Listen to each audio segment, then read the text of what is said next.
J'espère que vous allez bien. Alors dans cette nouvelle vidéo, on va s'atteler à cette question qui est très très fondamentale hein, pour des millions de personnes. Alors même les gens qui travaillent aujourd'hui, qui ont un boulot, eh bien, ils se posent quand même la question à un certain moment, de se dire est-ce que je suis à ma place ou pas? Il y a plusieurs façons en fait pour répondre à cette question. Comment trouver le métier qui me correspond profondément? Et très souvent c'est une question bon, qui va tendre vers une profession, un métier qu'on va exercer, mais en amont. C'est-à-dire profondément, la motivation est toujours beaucoup plus émotionnelle. Alors on va essayer de répondre à cette question, il y a plusieurs façons de le faire. On va utiliser ChatGPT et on va lui poser la question, c'est ce qu'on fait toujours d'ailleurs sur cette chaîne. Quand on travaille avec ChatGPT, on va être en mode entonnoir, c'est-à-dire qu'on va partir large et puis on va préciser tout doucement jusqu'à l'amener à nous donner des réponses beaucoup plus pertinentes. Alors j'ai préparé un petit prompt, une petite mise en bouche du début. Je vais vous montrer mon prompt, il est là. Je vais le copier, on va voir ensemble à quoi ça correspond. Hop, je le colle ici. Alors, est-ce que ChatGPT peut m'aider à trouver le métier qui me correspond? Alors, si je pose cette question, on va faire le test. Si je pose cette question, si je pose uniquement cette question, on va voir que la réponse va être extrêmement large. Bien sûr, je peux vous aider à explorer différentes carrières en fonction de vos intérêts, blablabla, etc. Pour commencer, pouvez-vous me donner une idée de vos centres d'intérêt, qu'aimez-vous faire pendant votre temps libre, etc. Vos compétences, vos aspirations. On voit que les réponses sont assez génériques. Ça aide pas forcément à faire avancer le schmilblick. Alors je vais lui reposer la question, mais avec tout le prompt que j'ai. Et en fait, moi, ce qui va m'intéresser, c'est de trouver des modèles ou des outils qui existent déjà, qui vont m'aider à affiner ma réponse. Alors, est-ce que ChatGPT peut m'aider à trouver le métier qui me correspond? Et quels sont, c'est là où c'est intéressant, quels sont les modèles que je peux utiliser comme l'Ikigai? Alors, si vous n'avez pas regardé ma vidéo sur l'Ikigai, qui a eu faut dire un franc succès, je vous remercie d'ailleurs de l'avoir visionné. Je vous mettrai autour de cette vidéo une petite pastille, comme ça vous pouvez la re-regarder ou la regarder. Alors, l'Ikigai ou l'énéagramme que ChatGPT peut me fournir pour trouver une réponse précise et personnalisée. Donc là, je vais lui demander de me donner quels sont les modèles que je peux utiliser. On valide, et puis on aura déjà beaucoup plus d'informations un peu plus précises. Alors l'ikigai, ça j'en ai parlé dans une précédente vidéo, c'est un concept japonais pour trouver sa raison d'être, ou sa passion. L'ikigai est souvent présenté par un diagramme de zen composé de 4 cercles principaux, etc. Donc je vous laisse revenir sur la vidéo. Alors l'énéagramme aussi suscite énormément de débats et de controverses, même auprès de la Mivilude. La Mivilude, c'est la mission interministérielle de lutte contre les dérives sectaires, parce que certaines personnes l'utilisent comme un outil de psychologie, on va dire euh, psychologie, c'est-à-dire acceptée par l'État, homologuée. C'est pas le cas. C'est une des techniques qu'on utilise pour trouver son profil de personnalité. Alors là, j'en ai deux. Il m'en a donné que deux. Alors je peux lui demander, est-ce que tu peux me donner d'autres modèles? Là, j'en ai deux. Et on va voir quels sont les autres modèles que je peux utiliser. Alors, je ne suis pas censé être expert dans ces modèles-là, mais justement, ChatGPT va m'aider à utiliser ces outils pour répondre à ma question. Alors, Myers-Briggs Type Indicator, donc MBTI, c'est l'un des tests de personnalité les plus populaires. Il classe les individus en 16 types de personnalités basés sur 4 dichotomies. Extraversion, introversion, sensation, intuition, etc. Alors, j'en ai pas mal là, ici. SWOT personnel, Holland Codes, analyse des compétences transférables, la maîtrise d'Eisenhower, etc. Alors, ce que je vais faire dans cette vidéo, on va le faire avec l'énéagramme. Alors, j'en ai plein.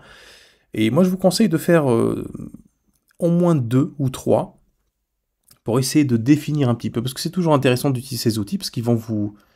Alors, il y a une chose qui est super intéressante, c'est que quand vous allez répondre à ces questions-là, ça va vous ouvrir les yeux peut-être sur une partie de vous-même que vous ne voyez pas forcément.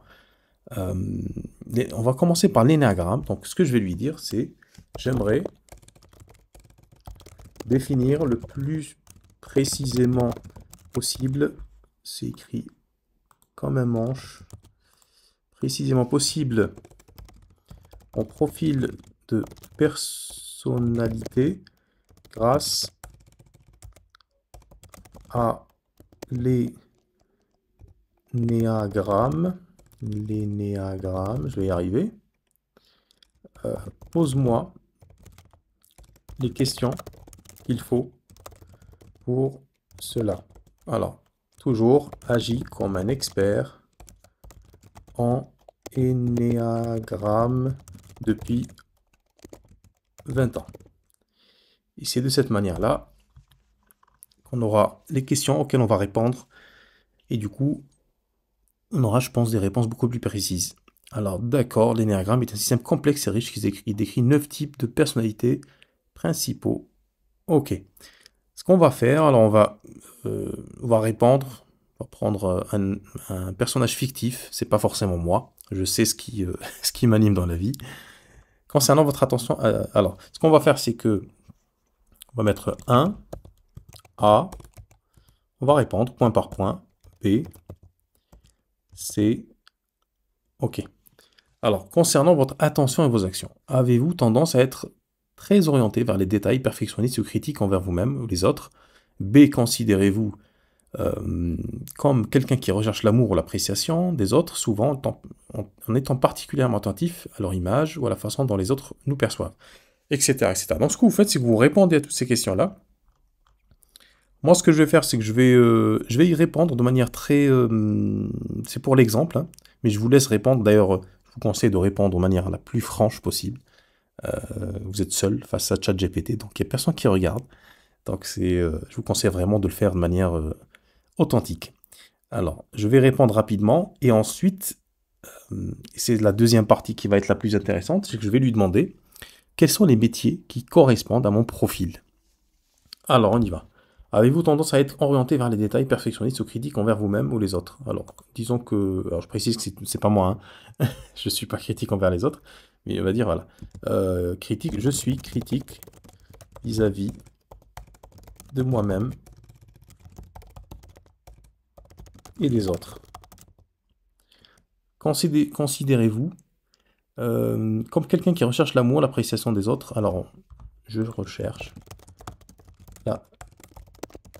l'appréciation des autres. Je suis attentif à leur réaction.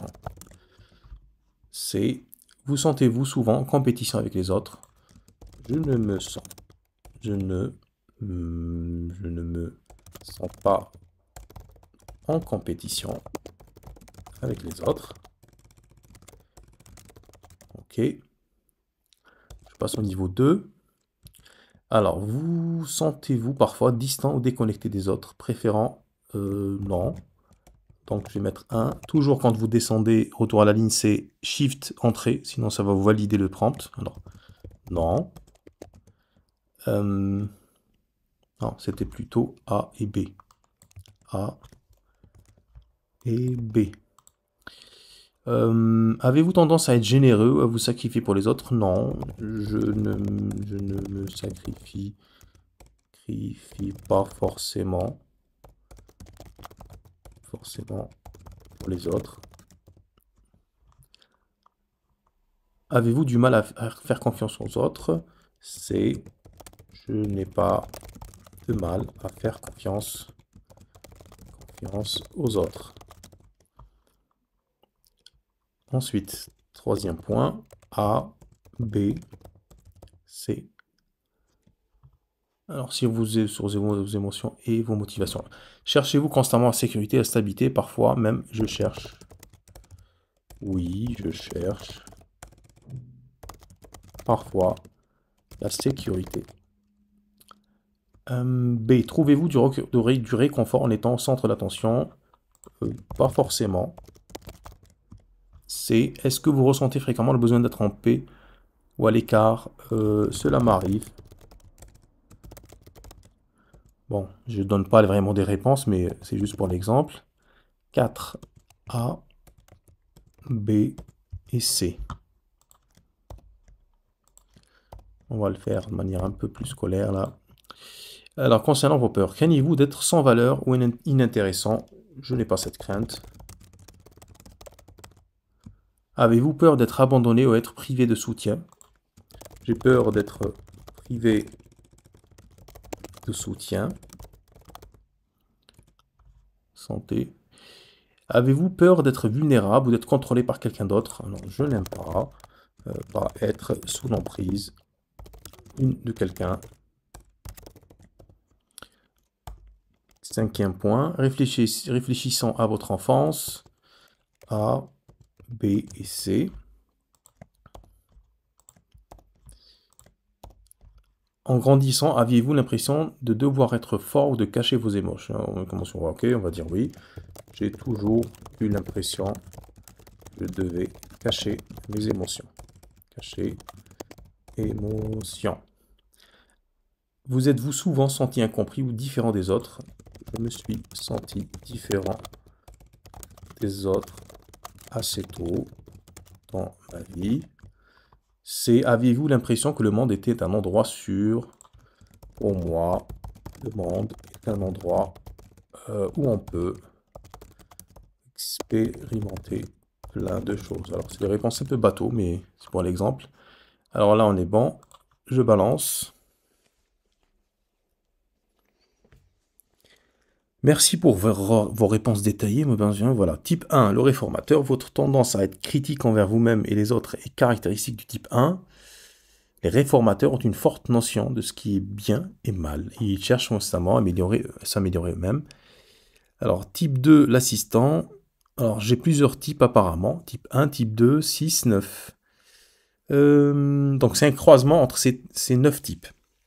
Alors, je peux faire quelque chose avant de demander quel type de métier je peux faire. Je peux lui demander, par exemple, dans quelle proportion, quels sont les types que j'ai qui sont les plus dominateurs. Alors, selon les réponses données, quel est mon type dominant?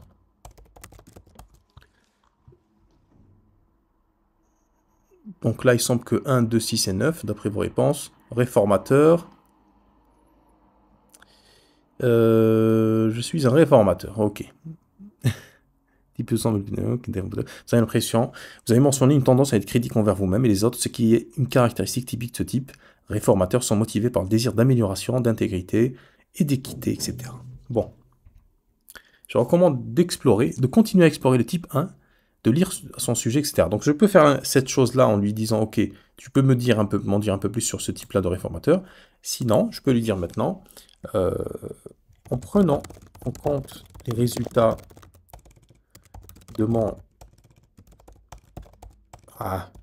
anéagramme, peux-tu me fournir 10 métiers dans lesquels je pourrais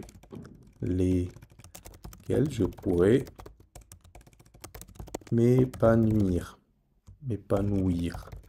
Voilà. Merci. Et c'est là où les choses sont plus intéressantes. Bon, j'ai donné des réponses un peu vagues, mais je pense que si je donne des réponses plus précises, plus détaillées, j'aurai beaucoup plus de résultats pertinents. Alors, auditeur, ce métier nécessite une grande attention au détail, d'inquiétude, ok. Avocat, en droit public ou droit de l'environnement. Consultant en management et de la qualité. Ok. Éducateur ou formateur, donc c'est la formation, je peux être formateur, ça peut être intéressant. Formateur, c'est-à-dire en présentiel, ça peut être aussi en ligne. Ok. Médiateur ou négociateur, négociateur. Directeur de projet. Donc là, j'ai pas mal de choses que je peux explorer. Je pense que les résultats sont un peu vagues parce que inspecteur dans santé et en sécurité, c'est pas quelque chose d'extrêmement sexy.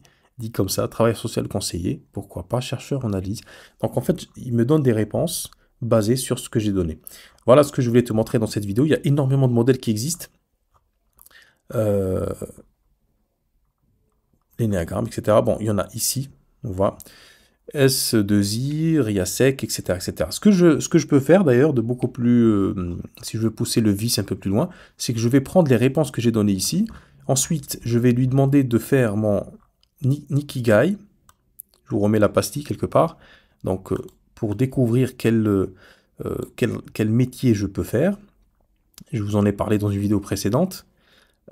Et ensuite, je vais croiser les réponses. Je vais dire, OK, en te basant sur les résultats que tu as obtenus au niveau de l'énéagramme, cet outil-là, et aussi les réponses que tu as au niveau de l'ikigai, croise les réponses et donne-moi, par exemple, 20 métiers dans lesquels je serai extrêmement heureux et qui généreront aussi du cash, d'un revenu intéressant pour moi. Et de cette manière-là, on peut croiser les réponses obtenues avec les deux outils pour obtenir quelque chose de beaucoup plus pertinent. Les conseils que j'ai à vous donner, hyper important, c'est d'être authentique, de donner le maximum de détails, de décrire précisément, répondre donc aux questions qu'on vous donne de manière très très précise, parce que ChatGPT, c'est une machine qui apprend, mais ça reste une machine. Plus vous lui donnez de détails intéressants, plus vous êtes prolixe, plus il vous donne de réponses pertinentes. Voilà ce que je vais te dire dans cette vidéo-là. Je pourrais d'ailleurs, dis-moi en commentaire si tu veux que j'explore d'autres outils pour savoir quel métier, comment trouver le métier qui nous correspond. Alors pourquoi j'ai ouvert cette fenêtre avant de terminer? En fait, je voulais vous montrer que alors il y a 22 millions, presque 29 millions de résultats de recherche. C'est une question qui est très très actuelle aujourd'hui de par notre mode de vie qui est assez écrasant. Et tu vois que les réponses qu'on te donne, voilà, comment comprendre qui je suis vraiment, déterminer mon environnement de travail idéal, ça reste des réponses très très bateau. Et en utilisant ChatGPT et en lui demandant quels sont les outils qui existent, on peut utiliser ces outils-là avec toute la base de connaissances de ChatGPT pour nous permettre de générer, ou du moins de faire un brainstorming pour savoir dans quelle direction on peut aller. Voilà, merci d'avoir suivi cette vidéo. Dites-moi en commentaire d'ailleurs qu'est-ce que vous en pensez. Est-ce que vous avez déjà testé l'un de ces outils-là? Est-ce que ça vous a aidé? Ou est-ce que ça va vous aider dans votre quête de votre travail idéal? Allez, je vous dis à bientôt dans une prochaine vidéo. Ciao!